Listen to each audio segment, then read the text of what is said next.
زمانہ تھا، ایک درخت کو لوگ پوجنے لگے، تو وہاں ایک صوفی تھا، عبادت گزار تھا، شب زندہ دار تھا. اسے پتا چلا کہ لوگ درخت کو پوج رہے ہیں، تو اس کے دل میں بڑی غیرت جاگی. توحید کی غیرت ہوتی ہے، وہ جاگی اور وہ کھڑا ہوا، اس درخت کو کاٹ دوں گا جس کو لوگ اللہ کا شریک سمجھ رہے ہیں اور پوج رہے ہیں. ہاتھ میں کلہاڑا پکڑا اور اس درخت کو کاٹنے کے لیے نکلا. راستے کے اندر شیطان کھڑا تھا. اس نے کہا میں تو نہیں جانے دوں گا، اور شیطان نے راستہ روکا. اس نے پٹک کے شیطان کو زمین پہ مارا اور اس کی چھاتی پہ بیٹھ گیا. شیطان بہت مکار ہے اور وہ ہر ایک کو ایک طریقے سے نہیں لوٹتا، اس کے بڑے مکر و فریب اور دجل و تلبیسات ہیں.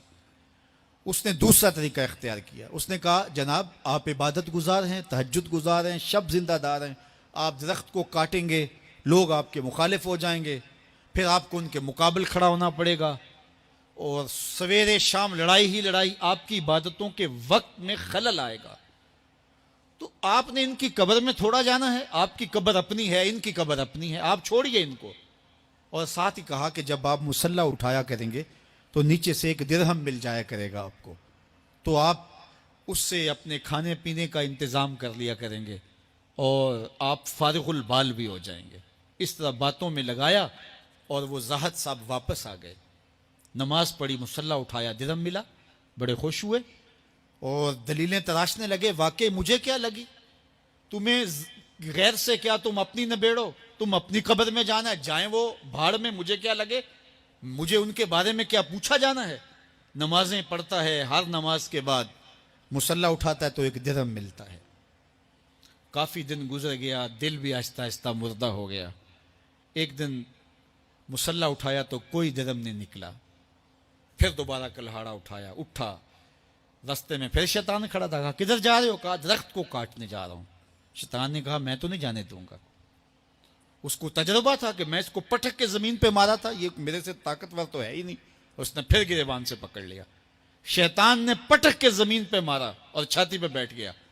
وہ زاہد صاحب پریشان ہو گئے، شیطان کو کہنے لگے کہ یہ کیسے ہوا، میرا تو تجربہ ماضی کا یہ تھا کہ میں طاقتور ہوں، تم کمزور ہو، لیکن اب تم نے پٹک کے مجھے زمین پہ مارا. تو کہا صاحب اس دن تم اللہ کی رضا کے لیے جا رہے تھے، آج تم درہم کے لیے جا رہے ہو.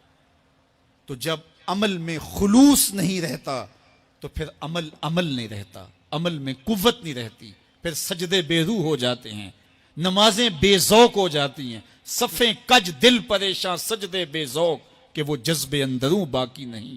نماز، روزہ، حج، زکوٰۃ سب کچھ ہے باقی مگر تو باقی نہیں.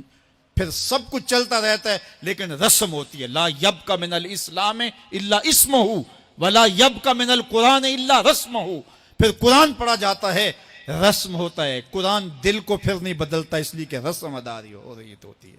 جب رسم ادا ہو رہی ہو تو پھر قرآن دل کو نہیں بدلتا. جب قرآن کے طور پہ پڑھا جا رہا ہو پھر یہ دلوں میں رنگ اتارتا ہے اور معرفت کا نور دیتا ہے اور دلوں کے زنگ اتارتا ہے.